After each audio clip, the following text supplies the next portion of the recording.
हमें अक्सर न्यूज से अलग अलग मर्डर्स के बारे में पता चलता रहता है, पर कुछ मर्डर्स ऐसे होते हैं जिनके बारे में जानकर हमारे भी रोंगटे खड़े हो जाते हैं। ये कहानी भी एक ऐसे ही मर्डर केस की है जिसे लद्दाख पुलिस कभी सॉल्व ही नहीं कर पाई।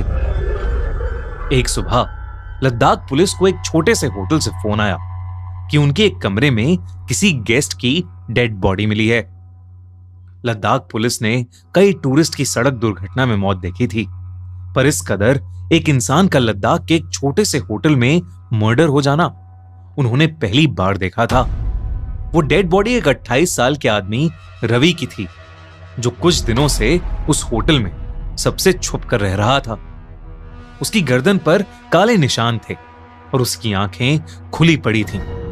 ऐसा लग रहा था कि जैसे मरने से पहले उसने कुछ बहुत भयानक देखा हो।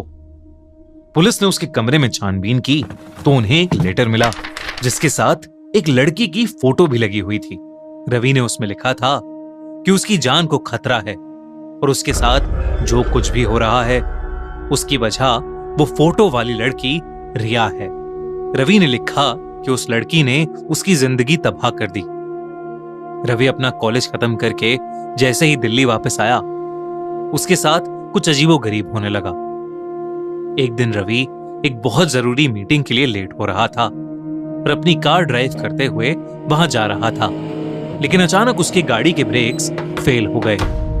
ये बहुत अजीब था क्योंकि एक रात पहले तक उसकी कार बिल्कुल ठीक चल रही थी। ब्रेक फेल होने की वजह से उसका एक्सीडेंट हुआ जिसमें उसका हाथ टूट गया और उसके सर पर भी एक गहरी चोट आई। लेकिन बेहोशी की हालत में जब उसने अपनी गाड़ी की खिड़की के बाहर देखा तो उसे रिया दिखी। उसे देखते देखते रवि अचानक बेहोश हो गया। जब उसे होश आया तब वो एक हॉस्पिटल में था। रवि ने उस पूरे इंसिडेंट को अपना वहम माना और उसे भूल गया। लेकिन कुछ दिनों बाद एक रात को उसके मॉम डैड ने उसे नींद से उठाया और उसने देखा कि उसके घर के शीशे टूटे पड़े हैं। किसी ने बहुत बुरी तरह से पत्थर मार मार कर उसके घर को डैमेज कर दिया था। उस रात भी रवि को ऐसा लगा कि वो फोटो वाली लड़की रिया उसके घर के बाहर ही खड़ी थी। रवि ने घर से निकलकर उसे आसपास की गलियों में ढूंढने की बहुत कोशिश की, पर वो उसे कहीं नहीं मिली। उसके बाद कई दिनों तक कुछ नहीं हुआ। लेकिन फिर एक वीकेंड जब रवि अपनी गर्लफ्रेंड निशा के साथ उसके अपार्टमेंट में था तो उस दिन कुछ ऐसा हुआ जिससे उसका दिल दहल उठा। रवि और निशा अपने बेडरूम की बालकनी में खड़े प्यार मोहब्बत से बात कर रहे थे कि तभी उनके अपार्टमेंट की घंटी बजी। रवि डिनर कलेक्ट करने डोर तक गया ही था कि अचानक उसे बालकनी से निशा के जोर से चिल्लाने की आवाज आई।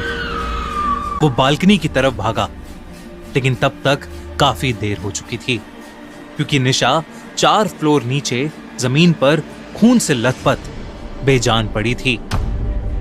उसने जब ध्यान से नीचे देखा तो रिया बेजान निशा के पास खड़ी ऊपर रवि को ही देख रही थी।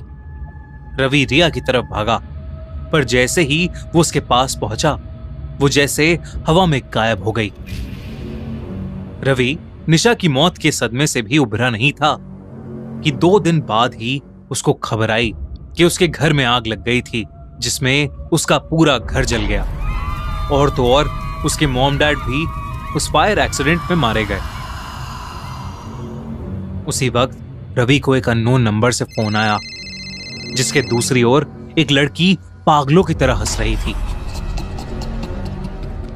रवि को उसकी आवाज से समझ आ गया कि वो लड़की और कोई नहीं बल्कि रिया ही थी, और तभी फोन कट गया।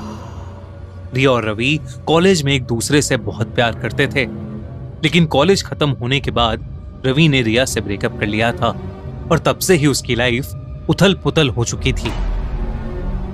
रवि जब दिल्ली पुलिस के पास गया और उन्हें बताया कि ये सब रिया का किया धरा है और वो रवि से ब्रेकअप का बदला ले रही है, तो पुलिस ने रवि की इस बात पर ज्यादा ध्यान नहीं दिया। रवि ने अपने लेटर में लिखा था कि दिल्ली पुलिस रिया के साथ मिली हुई थी। पुलिस ने रवि की गर्लफ्रेंड और उसके मॉम डैड को खोने की वजह से कोर्ट में एक डॉक्टर से साबित करवा दिया कि रवि अपना मानसिक संतुलन खो चुका है और उसे पागल खाने भिजवा दिया गया। पर उस पागल खाने में भी रिया ने रवि का पीछा नहीं छोड़ा।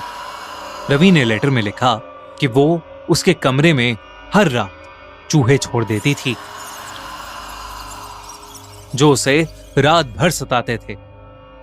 काफी दिनों तक ये सब सहने के बाद रवि को यकीन हो गया था कि पागल खाने में भी कोई रिया से मिला हुआ है।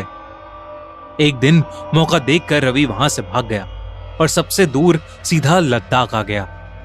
रवि ने उसके लेटर के एंड में लिखा कि रिया लद्दाख में भी उसे हर रोज दिखती है और अगर उसके साथ कुछ भी हुआ तो उसकी जिम्मेदार सिर्फ रिया ही होगी। लद्दाख पुलिस ने ये लेटर तो पढ़ा, लेकिन उसके बाद उनके लिए वो केस और भी ज्यादा कॉम्प्लिकेटेड हो गया, क्योंकि फॉरेंसिक रिपोर्ट के मुताबिक किसी और ने नहीं बल्कि रवि ने खुद ही अपने हाथों से अपना गला दबाकर अपनी जान ली। इनफैक्ट उसके पूरे कमरे में किसी और के कोई निशान भी नहीं थे।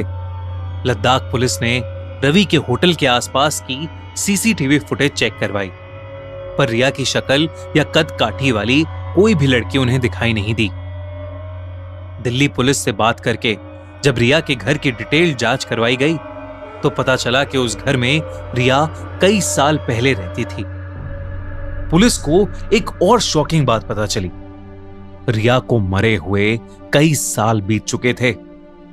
रिया की बेस्ट फ्रेंड ने पुलिस को बताया कि रिया बहुत टाइम से डिप्रेशन में थी और धीरे धीरे उसकी तबीयत इतनी खराब हो गई कि कमजोरी की वजह से उसकी मौत हो गई। लेकिन रिया के डिप्रेशन में जाने का कारण कोई और नहीं बल्कि रवि ही था। रिया बहुत ही अच्छी लड़की थी और एक होनहार स्टूडेंट थी। रवि रिया से प्यार का ढोंग करके उससे अपने एग्जाम्स लिखवाता था और उसे यूज करता था। एक बार रिया ने रवि को किसी और लड़की के साथ उसे चीट करते हुए पकड़ लिया था और इसीलिए उसने रवि से ब्रेकअप कर लिया। लेकिन रिया रवि से बहुत प्यार करती थी, इसलिए ब्रेकअप के बाद वो डिप्रेशन में चली गई। ना वो कुछ खाती पीती थी, ना वो किसी से बात करती थी, बस उदास रहती थी। दिल्ली पुलिस से सारी जानकारी लेने के बाद और आसपास की तहकीकात करने के बाद लद्दाख पुलिस ने यह माना कि रवि पागल हो गया था और अपनी मौत का जिम्मेदार वो खुद था। लेकिन पुलिस के दिमाग में हमेशा एक डाउट रह गया, क्योंकि रवि के लेटर में लिखी सारी बातें सच थीं। उसकी गर्लफ्रेंड की मौत अपार्टमेंट से नीचे गिरकर हुई और उसके पेरेंट्स घर में आग लगने की वजह से मारे गए। पुलिस को कभी कोई ठोस रीजन नहीं मिला कि रवि अपनी जान खुद क्यों लेगा, पर फिर भी मीडिया के प्रेशर की वजह से उन्होंने ये केस क्लोज कर दिया। पर क्या रवि सच में पागल था या शायद उसे वाकई अपनी एक्स गर्लफ्रेंड रिया की आत्मा दिखती थी जो उससे अब बदला लेना चाहती थी, और शायद इसीलिए उसने पहले रवि की पूरी लाइफ खराब कर दी और फिर उसे मार डाला। आपको क्या लगता है? हमें कमेंट्स में जरूर बताइए।